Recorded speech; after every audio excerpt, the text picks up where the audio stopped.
What it do was poppin' YouTube. It's your boy Cito, man. Back at y'all with another video. My bad. But your boy has been MIA, of course. I feel like I got shadow banned. I ain't gonna say I feel like it. I've got shadow banned. I had to send off a verification to YouTube for me to get certain features. I should say. You know what I'm saying? Or I gotta follow their guidelines or this, that, and the third. But I guess, bro, I can't come over here and speak my mind freely. All right, freedom of speech, but I gotta follow guidelines. Right, make that shit make sense. I guess I'll tone down the profanity, or try to at least. It's not hard. I can do it, but I guess I'll abide by y'all guidelines. I guess. But on today's video, we got systematic racism explained.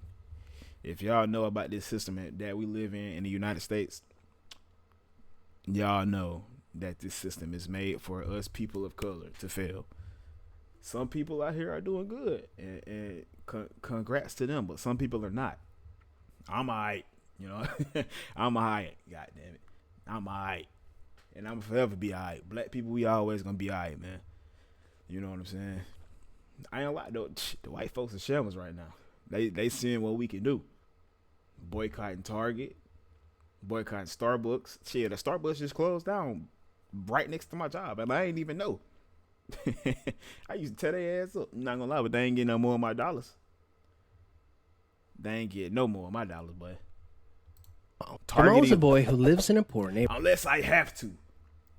Unless I ultimately have to go to Target. 9 times out of 10, I'm not going to Target. Don't even shop on Amazon no more. Fuck all that. Fuck. Honestly, I'm gonna stop. I'm gonna try something. If all these big corporations, this, that, and the third, F them. You know what I'm saying? They ain't done it. They don't respect the black dollar for real. They don't respect our hard-earned money. So why would I go spend it with y'all? Shit, some of the black corporations don't even respect us like that either. It's all business at the end of the day. But y'all motherfuckers be tripping too. Some of y'all ass. But I'm gonna support the black people regardless. And when I find out that you fucked up, it's a wrap. You're not getting no more of my money, my boy, because I work hard for this shit. He has a friend named Kevin who lives in a wealthy neighborhood.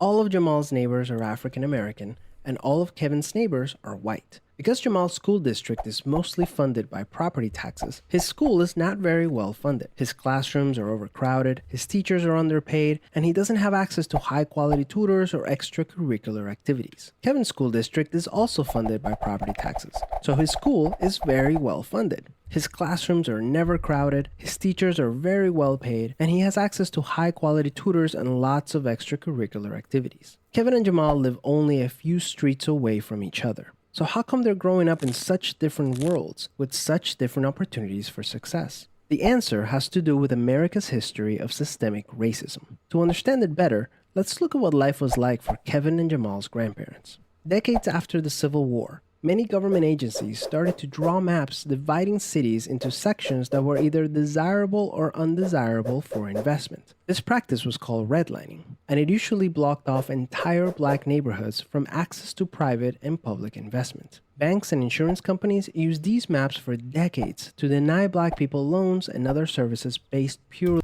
And they still doing this today. They're still doing this in today's society, and that's what's fucked up, bro. That's what's fucked up. They're still doing this in today's society, money. It's, bruh, I'm telling you, bruh. It's like we born into this shit. And we try so hard to escape it. We trying so hard to escape it, bro. Bruh, I'm telling you, bro. All black people, all we gotta do is come together, bro. Niggas don't listen. Niggas do not listen, bro. But I'm telling you, all we gotta do is come together, bro. We come together, we take this shit over. I know y'all ain't scared, bro. I ain't scared. I ain't gonna lie, I used to be scared as fuck, but I ain't gonna hold you, my nigga.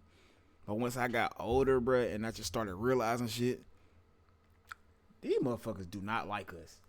They do not like us at all. They might sit around and act like they like us. I ain't gonna lie, it's quite a few It's a few white folks out there that fuck with the black culture. You know what I'm saying? It's a few, not a few, very much few. You know what I'm saying? But, bruh, I'm telling you, man, them folks don't like us. They might sit around and act like they like us. They don't. But what I want, like, bro, we can literally come together, bro, and just take this shit over. This is our shit. We were here. This is our shit. Them white folks came and took this shit over. They came and took this shit over and lied to us. They lied to our face for the longest. They still lying. Bro, I'm telling you, bro, when y'all start doing this research about religion, I don't even fucking care about politics. But politics, the system, bro, when y'all start doing y'all research, y'all gonna know. And I'm pretty sure y'all know already. Some of y'all know already, bro. I'm getting out. I got it. I got to get back into the video, bro. On race. Historically speaking, owning a home and getting a college education is the easiest way for an American family to build wealth. But when Jamal's grandparents wanted to buy a house, the banks refused because they lived in a neighborhood that was redlined. So Jamal's grandparents were not able to buy a home, and because colleges could prevent them from attending through legal segregation, their options for higher education were really scarce. Kevin's grandparents, on the other hand, got a low-interest loan to buy their first house and got accepted into a handful of top universities, which traditionally only accepted white students. This opened up a wealth of opportunities that they were able to pass on to their kids and grandkids. Even as late as the 1980s, an investigation into the Atlanta real estate market showed that banks were more willing to lend to low-income white families than to middle or upper-income African-American families. As a result, today, for every $100 of wealth held by a white family, black families have $5.04. A 2017 study confirms that redlining is still affecting home values in major cities like Chicago today. This explains how Kevin and Jamal inherited vastly different Why y'all think that part of Chicago is so fucked up, bro? Them boys coming in that bitch, they dropping off drugs, they dropping off guns. They been doing this back in the day though. They been doing this. They been dropping off drugs. They dropping off cocaine, weed, all that shit. They dropping all that shit off. They dropping ARs. They dropping all that shit off, man. They dropping that shit and they putting this shit in all the hoods, bro. They dropping that shit off in all the hoods, bro. Let's be real, man. They doing this shit in every state that has hoods. They're doing that shit. They're dropping these guns off. They dropping drugs off. They're dropping all that shit off to keep us in poverty. To keep us in fucking poverty, bro. And the rappers, all these rap niggas, these niggas ain't making it no better, bro.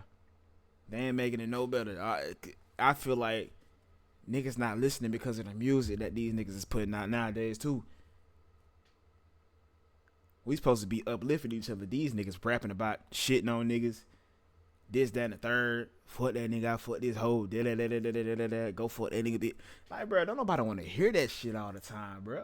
Y'all got to turn that gangster shit off and start feeding into these goddamn communities, bro. Feed back into your community. I know y'all niggas got money. Y'all niggas buying jewelry, cars, clothes, just to keep up with a fucking image. But at the end of the day, bro, give back to your goddamn community, bro. Go help them folks out. Nigga, send a couple kids to goddamn college. You got the money, my nigga. Pay for these kids' tuitions. You know what I'm saying? Do something.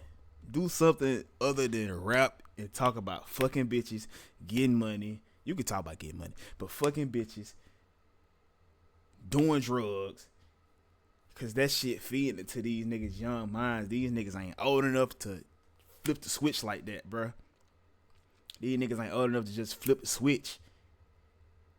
That's why we got Kendrick Lamar. That's why we got J. Cole's and all these other rappers that talk about this shit. But niggas don't listen to that shit because they think it's lame as fuck. All in reality, niggas trying to teach y'all. But y'all don't want to listen, bro. Niggas don't want to listen. But I guess I guess that's why we'll never come together, bro. Cause niggas don't listen. Circumstances. Unfortunately, the story doesn't end there. A big part of systemic racism is implicit bias. These are prejudices in society that people are not aware that they have. Let's go back to Kevin and Jamal.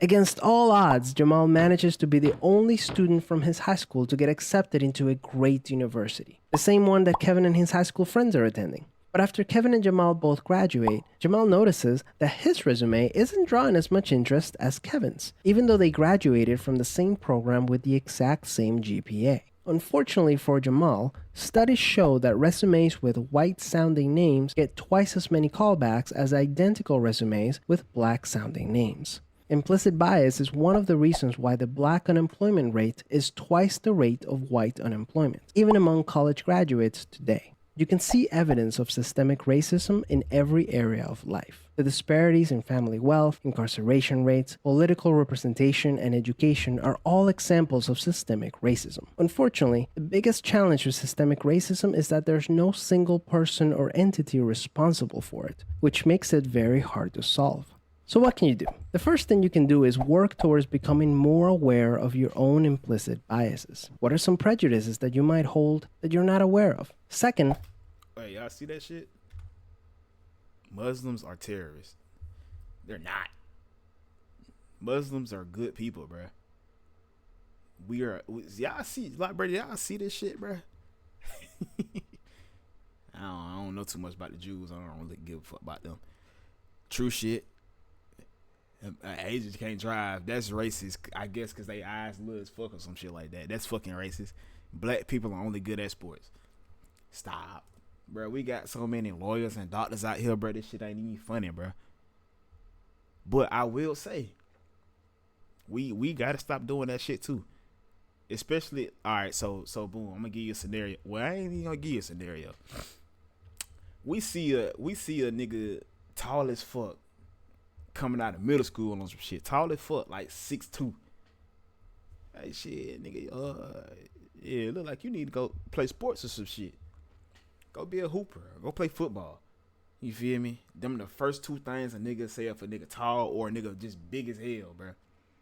Them the first two things a nigga gonna say if they see a little kid walking on the street somewhere. Hey, man, they get the recruiting instantly, bro. Like, bro, no, bro, go tell that man to go get a degree. Go tell him to go be a lawyer. Go tell him to be a doctor. A physician, anything, my nigga. You know what I'm saying? Just don't label these kids as sports is the only way out when all in reality it's not, bruh. It's not. That's not the only way out for us. We can do so much other shit just besides playing sports. And if you really think about it, sports is slavery. Then nigga, they getting paid to get the big bucks, but it's still slavery at the end of the day, bro. All this shit is slavery. We still in a systematic shit slavery, bro. But sports, yes, niggas getting paid to go out there and perform, bro. Think about it. Just like us, we clock in, we getting paid to go perform our jobs.